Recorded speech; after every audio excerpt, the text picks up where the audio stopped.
بسم اللہ الرحمن الرحیم۔ ایک ماہر نفسیات وہ اپنے کمرے کی کھڑکی سے باہر دیکھتا ہے کہ ایک 3 سالہ بچہ اپنی ڈرائنگ بک پر کچھ ڈرا کر رہا ہوتا ہے۔ پاس اس کے والد صاحب بیٹھے ہوتے ہیں جو کہ اخبار پڑھ رہے ہوتے ہیں۔ ہوتا کچھ یوں ہے کہ والد اچانک اخبار کا پیج پھاڑ دیتا ہے اور اس کو رول کر کے باسکٹ کے اندر پھینک دیتا ہے۔ اب یہ سارا عمل بچہ ہوتا ہوا دیکھ رہا ہوتا ہے۔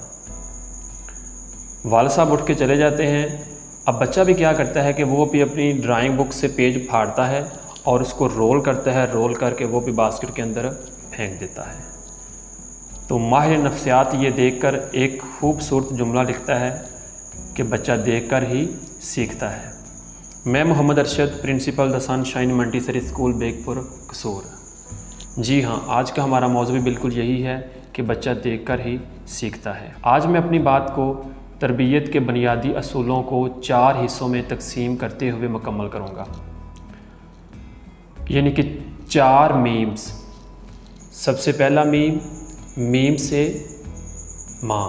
دوسرا میم، میم سے مسجد۔ تیسرا میم، میم سے معلم۔ اور چوتھا میم، میم سے معاشرہ۔ سب سے پہلا میم، ماں۔ ماں بچے کی پہلی درسگاہ ہوتی ہے۔ بچہ زندگی کا پہلا سبق کہاں سے سیکھتا ہے؟ ماں سے سیکھتا ہے۔ فرض کریں کہ اگر ماں سبزی کاٹ رہی ہے، چھری سے سبزی کاٹ رہی ہے اور بچہ پاس بیٹھا ہوا ہے، اور اگر غلطی سے وہ چھری بچے کے ہاتھ میں آ گئی ہے تو بچہ بھی چھری چلائے گا ضرور، بے شک وہ سبزی پر چلائے یا وہ پھر اپنے ہاتھ پر چلائے۔ تو میرا یہاں آپ لوگوں سے سوال ہے کہ بچے نے چھری چلانا کیسے سیکھا؟ تو یقیناً بچے نے چھری چلانا اپنی ماں کی طرف دیکھ کر سیکھا۔ تو پھر بچہ ہمیشہ کیسے سیکھتا ہے؟ دیکھ کر سیکھتا ہے۔ دوسری میم، میم سے مسجد۔ اب 3 سال کا بچہ یا 4 سال کا بچہ جب اپنے باپ کے ساتھ مسجد میں جاتا ہے تو اسے کوئی پتہ نہیں ہوتا کہ نماز کیا چیز ہے، کیسے نماز پڑھنی ہے۔ جب وہ اپنے والد صاحب کو دیکھتا ہے کہ والد صاحب سجدہ کر رہے ہیں تو بچہ بھی اپنا سر سجدے میں رکھ لیتا ہے، اور جب وہ دیکھتا ہے کہ والد صاحب نے اپنے ہاتھ دعا کے لیے بلند کیے ہوئے ہیں تو بچہ بھی اپنے ہاتھ دعا کے لیے بلند کر لیتا ہے۔ اب یہاں بھی میرا سوال کہ بچے نے یہ عمل کیسے سیکھا؟ تو یقیناً دیکھ کر ہی سیکھا۔ اب تیسرا میم، میم سے معلم۔ کلاس روم میں بچے بیٹھے ہوتے ہیں اور ایک استاد آتا ہے کلاس میں، اور وہ کلاس کو خاموش کروانے کے لیے، یعنی کہ کلاس کا ڈسپلن جو ہوتا ہے اس کو مینٹین کرنے کے لیے وہ اپنا رویہ جو ہوتا ہے وہ سخت رویے کے ساتھ پیش آتا ہے، یعنی کہ غصیلے رویے کے ساتھ پیش آتا ہے، تلخ لہجہ استعمال کرتا ہے۔ اب جس کا جو اثر بچوں پہ ہوتا ہے ان کا بھی لہجہ سخت ہو جاتا ہے، بچوں کا مزاج بھی چڑچڑا ہو جاتا ہے۔ اب دوسری طرف ایک ٹیچر آتے ہیں کلاس کے اندر، وہ نہایت پیار اور محبت کے ساتھ، نہایت شائستگی کے ساتھ بچوں کے ساتھ بات چیت کرتے ہیں اور ان کے اندر گھل مل جاتے ہیں، اور اس کا اثر یہ ہوتا ہے کہ بچوں کے مزاج میں بھی نرمی پیدا ہوتی ہے اور بچوں کا مزاج بھی شائستگی والا ہو جاتا ہے۔ تو بچہ اگر چڑچڑا ہوا ہے تو بچہ چڑچڑا کیسے ہوا ہے؟ یقیناً اپنے معلم کی طرف دیکھ کر۔ اور بچے کا مزاج اگر نرم ہوا ہے، پیار محبت والا ہوا ہے تو وہ کیسے ہوا ہے؟ یقیناً اس نے بھی اپنے استاد کی طرف، اپنے معلم کی طرف دیکھ کر ہی سیکھا ہے۔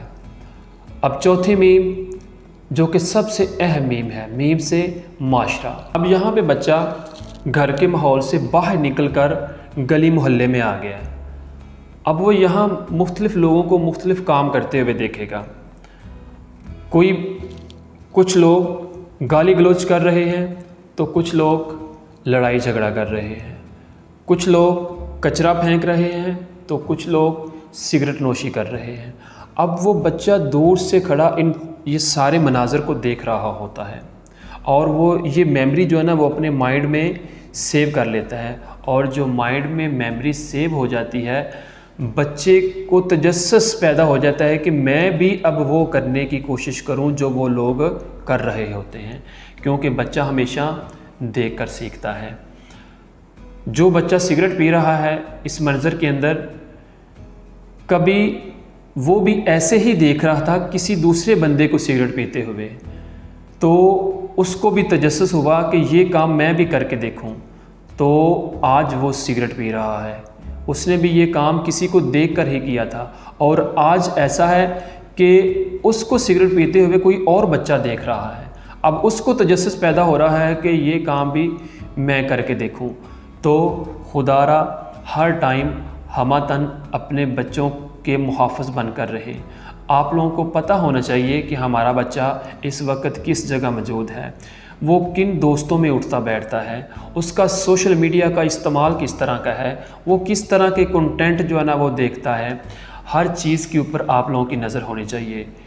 یہاں میں آپ لوگوں کو ایک بات بتاتا ہوں کہ گیلی مٹی جب تک وہ گیلی ہوتی ہے اس کو ہم جس مرضی سانچے میں ڈھال سکتے ہیں، مروڑ کے جیسا مرضی اس کا جو ہے نا وہ اس کی شکل بنا سکتے ہیں، لیکن اگر وہ مٹی خشک ہو گئی، پک گئی، تو پھر ہم کچھ بھی نہیں کر سکیں گے۔ چھوٹا بچہ ہے تو آج کا تھپڑ بھی کسی کام آ جائے گا، لیکن اگر اپنی انہی عادات کے ساتھ بچہ بڑا ہو گیا تو پھر وہاں تھپڑ بھی کسی کام کا نہیں ہوگا، بلکہ تھپڑ کا الٹ ہی ری ایکشن ہوگا۔ لہٰذا کام وہی جو وقت پر کر لیا جائے۔ اگر آپ کو یہ ویڈیو اچھی لگی ہے تو اس کو زیادہ سے زیادہ لوگوں تک شیئر کریں تاکہ میرا یہ پیغام ہر والدین تک پہنچ سکے۔ اور کمنٹ میں آپ لوگوں نے مجھے ایک بات ضرور بتانی ہے کہ آپ اپنے بچوں کی نگرانی کیسے کرتے ہیں۔ بہت شکریہ جی، اللہ حافظ، پاکستان زندہ باد۔